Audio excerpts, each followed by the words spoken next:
Good morning, everyone. Today is Tuesday, and I pray and I hope that you had a beautiful and a safe night's sleep last night. I doubly pray that when your eyes open this morning, the first thing that rolled off your lips was thank you, Lord, for another opportunity to get it right. Just in case I missed something on yesterday.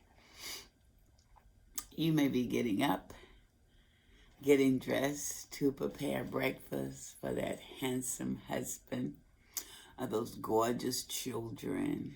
Or you may be preparing breakfast for yourself.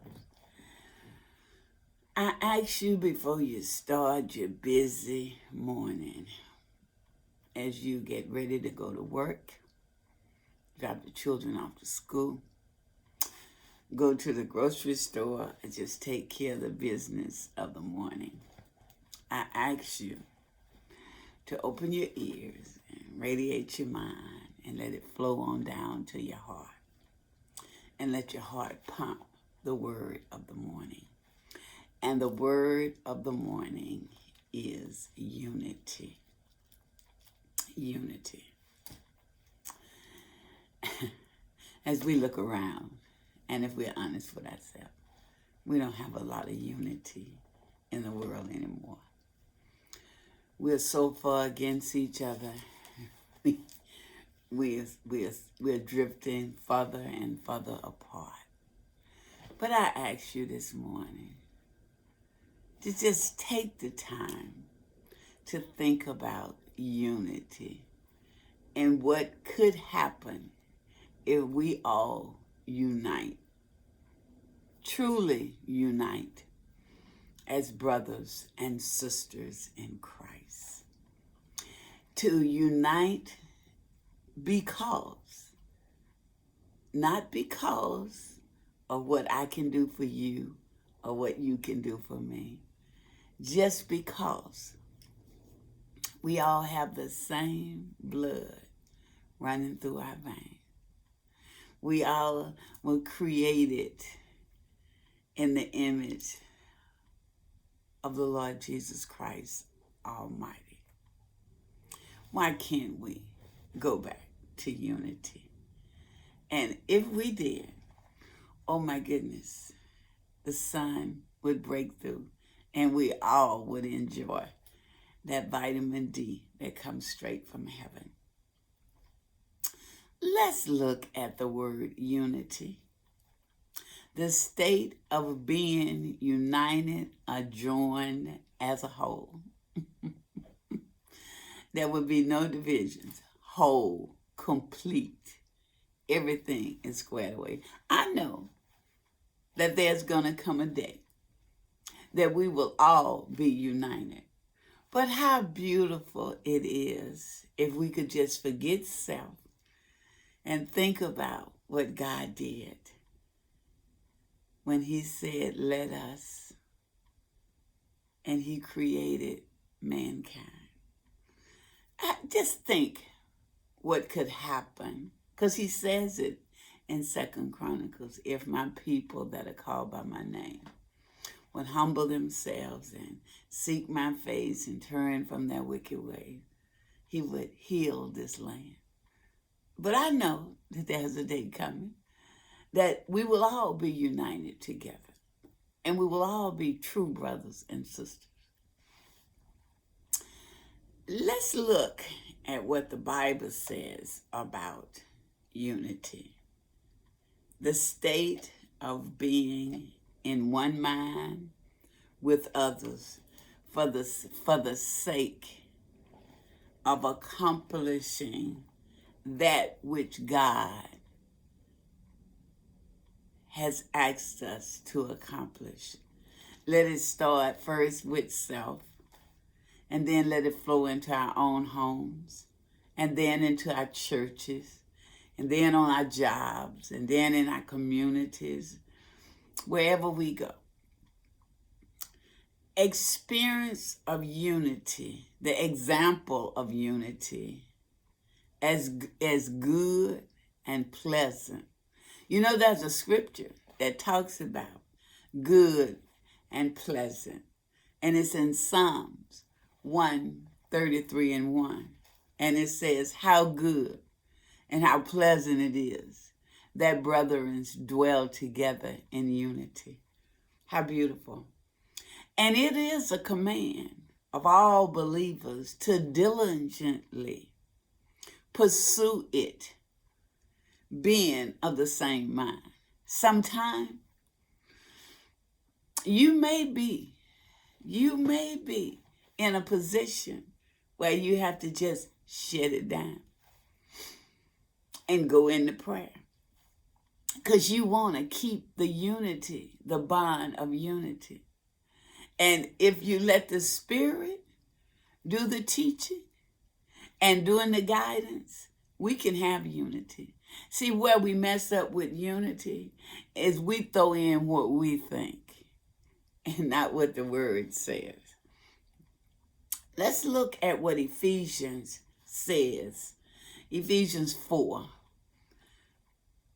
verse 3 and verse 13. Let's see what it says.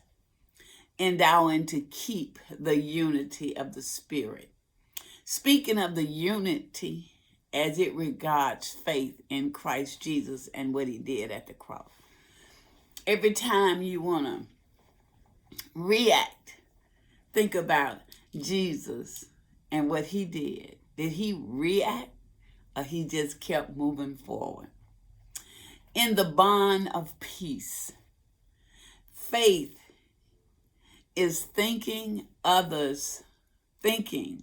Faith is thinking other than when we put anything else in front of what Christ did on the cross, it destroys that peace. Remember I said, if it's something I think, when we go with what I think, it begins to break down and destroy things. And it says, because it engender feelings, it brings in feelings. See, feelings and emotions is what kills the unity that God asks us to have in the way, and causes us to move into self-righteousness. See, when we talk about what we think, it causes us to move into self-righteousness. But when we lay out what God says, it brings unity. Remember, God says that his word will not return unto him void. So if his word go forth, it's going to do what it needs to do in my life and in your life. 13 says, till we all come into the unity of faith, to bring all believers to a proper knowledge of Christ and him crucified. Give them the word. Give them the word. And of the knowledge of the Son of God. Give them the word. Which, again, reference to what he did for us at the cross of Calvary. You don't have to work it. Let the word do the work. Unto a perfect man. See, God says it won't return unto him void. That means if his word go forth, it's going to unify. It's going to do what it needs to do. I promise you that this morning. It did it in my life. The believer who has matured in the word know how to shut it down and go into prayer. You know, it says if you want something done, go into your secret closet. That doesn't mean the closet in your house. When you're in a situation, shut it down. Go into your mind and your heart, and then begin to pray and watch what he will do. Until the measure of the status of the fullness of Christ come forth. Keep praying. But we have to remember now, God says he does not hear us if we hide iniquity in our hearts. So first of all, we have to make sure that our heart and our minds are clear. There's nothing blocking that prayer. The measure is the fullness of Christ, which can only be obtained by a proper faith in the cross. Do you believe what he did? Do you believe what he did? Are you showing the world through your actions that you believe? I doubly pray that you do. So let us remember the last portion of the verse. Until a perfect man measures of the status of the fullness of Christ. Keep praying. Keep praying. Keep looking up. Keep giving him the word. And if the Lord Jesus says the same, I will see you on Wednesday. Be safe. Be blessed. And whatever you do today, keep the unity with your fellow sisters and brothers all day long. And by the way, I like to wish myself a happy birthday. Today is my birthday. God has blessed me with another year, and I thank him for that. Be safe. Be blessed.